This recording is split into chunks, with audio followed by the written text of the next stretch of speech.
Ainda assim, a gente está em 2023, quem ficou quieto, com 1,4 milhões. Ou seja, nosso patrimônio multiplicou por 60 vezes, tendo 20 empresas falido. Baster.com, mais de 20 anos de educação financeira e investimentos. A mãe de todas as bolhas, porque o buy and hold é tão difícil e tão incompreendido. Na teoria é muito simples, vai lá, compra ação de empresa boa e tal, fica quieto. Na prática ele é dificílimo, é contraintuitivo, porque a nossa natureza é comprar e vender, não é ficar quieto. É todo um sistema, mídia, mercado, corretora, cunhado, te induzindo a sair fora, que você é otário, que não sei o quê. E realmente você é testado o tempo todo. É muito fácil chegar agora e dizer: ah, olha aí, Vale, subiu pra caramba. Só que lá, na época de Brumadinho, acho que é 2015, teve bilhões de prejuízo e a cotação foi lá para baixo e parecia que a empresa ia falir. Então é muito fácil agora, a gente é testado o tempo todo. Então eu insisto nesse assunto, porque o buy and hold é a sua única chance das ações contribuírem para a sua tranquilidade financeira, mas ele é muito difícil. A maioria não vai conseguir. Então, nós fizemos esse estudo aqui e é sobre a bolha.com do ano 2000, que foi uma das maiores bolhas que teve. Nasdaq explodiu, faziam empresa.com toda semana, cada uma valia 1 bilhão do nada, sem produzir nada. E como sempre, uma hora explodiu, né? Essas loucuras sempre explodem.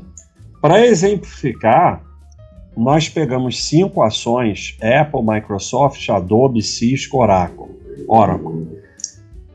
E pegamos mais 20 empresas que faliram. Então tem 20 empresas, Pets.com, 3DF, não sei o quê. Todas elas explodiram, passaram a valer milhões, bilhões, não sei o quê, e depois faliram. Toys. É assim, nessa época, agora não dá muito para entender. Qualquer um que lançasse qualquer coisa, .com, virava milhões. Bastava ser sei lá o que, .com. Se essa simulação fosse feita com compras mensais, como é o sistema do Baster System, ela seria mais exagerada, mas é difícil simular. Então a gente fez comprando $1.000 de cada uma dessas empresas, $25 mil. No auge da bolha, a gente chegou a praticamente $70 mil. E aí a bolha explodiu, 20 das nossas empresas faliram, nosso dinheiro foi para 15 mil, antes era 25. Olha a bolha da Nasdaq, caiu 77%. Agora, isso aqui é mole. Não é tão mole cair 77%. Mas o mais duro é isso aqui. O topo do ano 2000 da Nasdaq só foi superado em 2017. 15 anos, porque o fundo foi aqui, mas na verdade são 17. 15 anos a partir do fundo. E assim está uma linha reta, porque não dava para a gente botar no gráfico. Mas é um trajeto tortuoso, bastante tortuoso. Ainda assim, a gente está em 2023, quem ficou quieto, com 1,4 milhões. Ou seja, nosso patrimônio multiplicou por 60 vezes, tendo 20 empresas falido. A gente comprou 25, 20 faliram. E somente 5 sobreviveram. E nem são, assim... Apple, tudo bem. É das mais espetaculares. As outras nem são as mais fantásticas, né, de retorno. Mas tem bom retorno. Mas acertamos 5 em 25. Não é tão difícil, né? Provavelmente, a gente não faria uma carteira que 20 iriam à falência. Isso aqui é extremamente pessimista. Então, mesmo sendo extremamente pessimista, 20 empresas falindo, o nosso patrimônio ela multiplicou 60 vezes, mas multiplicou 60 vezes se a gente aguentou. Porque é muito difícil aguentar, é muito fácil falar agora. O exemplo da Microsoft. Olha aqui a bolha da Nasdaq aqui. Uma coisa interessante é que no passado vira uma coisa pequenininha, porque tudo vai sendo descontado do gráfico histórico, todo dividendo, todo desdobramento e tal. Então vai virando uma coisa pequena no passado. Mas Microsoft ficou 15 anos com lucro e cotação andando de lado. Aí depois explodiu. Em 30 anos, 200 vezes seu patrimônio aumentou. Você aguentaria isso aqui? E assim, agora é fácil, mas são 15 anos andando de lado para você vir a ter retorno. Então, mesmo essas daqui, não foi essa linha reta. Aqui está a linha reta para poder desenhar que não cabe aqui. Você não foi de 15 mil para 1,4 milhões. Você ficou aqui 15 mil, 16 mil, 17, 16, não sei o quê, durante 15 anos. Então, 15 anos ficaram infernizando a sua cabeça que você não vendeu no topo, teu cunhado vendeu no topo, você não vendeu, e que você é um otário, que isso aí já era e que nunca mais vai voltar e tudo mais, e que a empresa que você era sócio faliu. Então, você não aguenta. Mas, quando você aguenta, o resultado é muito melhor do que sair no topo. Aí você vai dizer, eu saí no topo, eu comprei no fundo. Aí você está bilionário em Mônaco, é outro papo, não é aqui. Parece fácil, mas é muito difícil. É muito fácil depois, mas a gente é seguidamente testado. A Cielo é uma empresa que ficou ruim? Ou a Cielo é uma empresa que está passando... Eu não estou comparando, tá, pessoal? Eu não estou comparando Cielo com Microsoft. Ou a Cielo é uma empresa que está passando pelo que a Microsoft passou, pelo que a TOTVS passou e vai voltar a ficar boa? Não sei. Mas a Cielo ser uma dessas daqui, e nem é, porque na verdade é raro falir, né? É bem raro falir. Ela vai voltar ou ela vai ser das que ficaram ruins e faliram? Não tem como saber. Então, hoje é fácil falar, não, Apple, Microsoft, Adobe, Cisco, Oracle. Mas na época, todas essas empresas aqui pareciam muito boas. Todas davam retorno, não sei o quê, algumas tinham lucro, outras não tinham nem receita. Mas, e a Microsoft ficou aí parado 15 anos, andando de lado. A Amazon tinha prejuízo toda hora.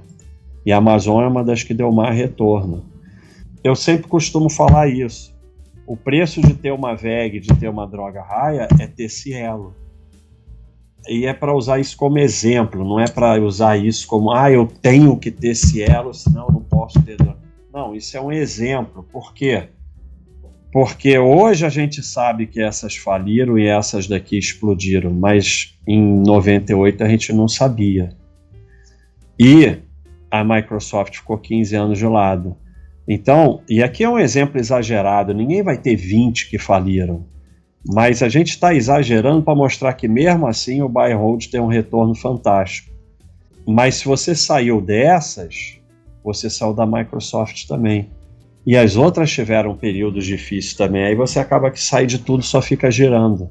E aí você não vai ter retorno no buy and hold. Então, se tornar sócio de boas empresas é se beneficiar do lucro e do crescimento da sua carteira de ações como um todo, e não de ativos individuais.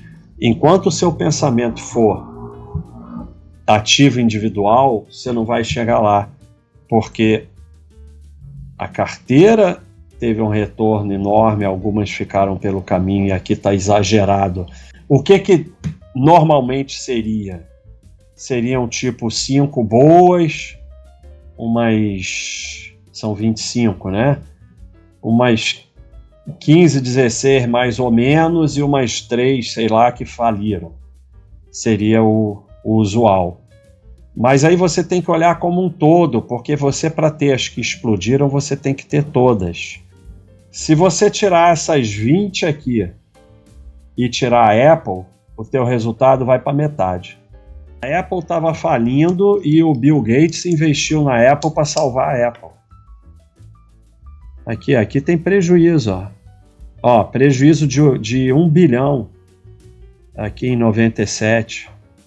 Prejuízo em 96, 97. Ela foi explodir mesmo aqui, ó, 2007 lançou o iPhone. Aí que ela começa a explodir. Mas tá cheio de prejuízo aqui, ó, prejuízo de 1 bilhão. 2 prejuízos seguidos de 1 bilhão. E na época, o Bill Gates investiu na Apple. Mas você vê que o cara, quando é inteligente, não é fácil. Ele investiu com a condição que eles chamassem o Steve Jobs de volta. As empresas, mais ou menos, ou até as que vão à falência, elas danificam pouco o seu patrimônio.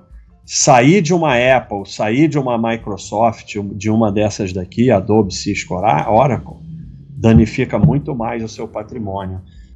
Ou você entende a sua carteira como um todo, ou você vai ficar em ativos individuais, entrando e saindo e sustentando o sistema. E isso só é possível se afastando totalmente do mercado. Enquanto você acompanhar mercado, cotação, notícia, corretora, você não vai conseguir. Você só vai conseguir se você entender que o mercado é um local que você é obrigado a ir lá para se tornar sócio das empresas e só e mais nada. Toda vez que o pessoal fica falando lá no site que a corretora tem isso, a corretora tem aquilo, que a corretora do Banco do Brasil é melhor que a do Itaú, que não sei o que, eu falo, vocês estão de sardinhagem. Porque para quem não está de sardinhagem, toda corretora é igual. Você vai lá, compra suas ações, fecha, vai embora. Então, faz a menor diferença o que tem na corretora, o que não tem, você está de sardinhagem.